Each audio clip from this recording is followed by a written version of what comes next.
Calon Gubernur DKI nomor urut 1 Agus Yudhoyono menemui para pendukungnya yang tergabung dalam sejumlah komunitas di wilayah Kebayoran Baru, Jakarta Selatan.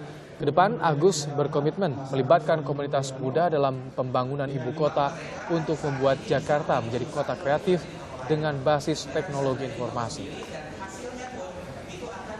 Saya ingin mengubah paradigma pembangunan di Jakarta lebih berbasis pada pemberdayaan komunitas, community based development program. Ini harapannya inisiatif pembangunan akan lahir dari masyarakat yang terbawah, mereka lah yang paling mengerti tentang kebutuhan mereka dan juga permasalahan yang mereka hadapi selama ini. Sementara itu, kampanye pasangan Ahok Jarot tetap berjalan di tengah perkara penghadangan kampanye yang tengah diusut pihak kepolisian. Pasangan nomor urut 2 meminta pihak kepolisian untuk mengungkap aktor yang diduga hendak menggagalkan kampanye mereka. Ditemui saat bertemu warga di rumah pemenangan pasangan Ahok Jarot di Rumah Lembang, Jakarta, calon wakil gubernur DKI nomor urut 2 Jarod Saiful Hidayat mengklaim warga yang terprovokasi penghadangan kampanye belum bisa membedakan antara perkara hukum dan urusan pilkada.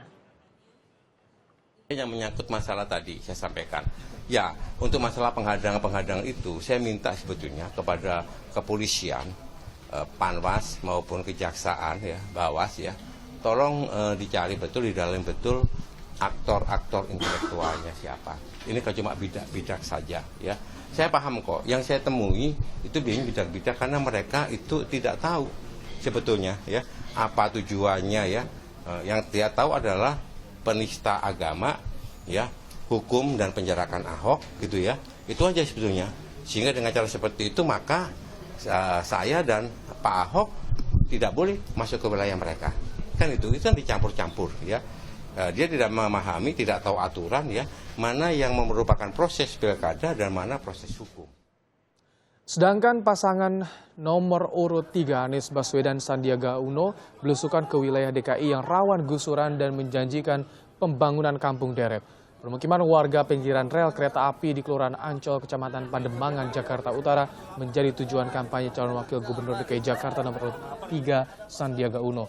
Kepada Sandiaga, warga mengaku resah akan ancaman penggusuran terkait status hunian mereka yang masih ilegal. Sandiaga menjanjikan akan berupaya membangun kampung susun atau kampung deret yang dapat menjadi hak milik warga. Kita mesti ngelihat mereka semua punya KTP di sini, tentunya ada sesuatu hak yang dia pegang secara legal. Mereka ingin memiliki, nyicil juga nggak apa-apa. Jadi kalau misalnya nanti solusinya kita bangun rumah susun atau kampung susun, rumah deret atau kampung deret, itu dalam konsep yang nanti mungkin long term financing, pinjaman jangka panjang yang mereka mencicil, dan akhirnya mereka nanti pada ujungnya kalau di daerah-daerah lain waktu penataan di Singapura misalnya sampai 30-50 tahun mereka menyicil, tapi akhirnya mereka memiliki. Penataan. Pasti ada penataan.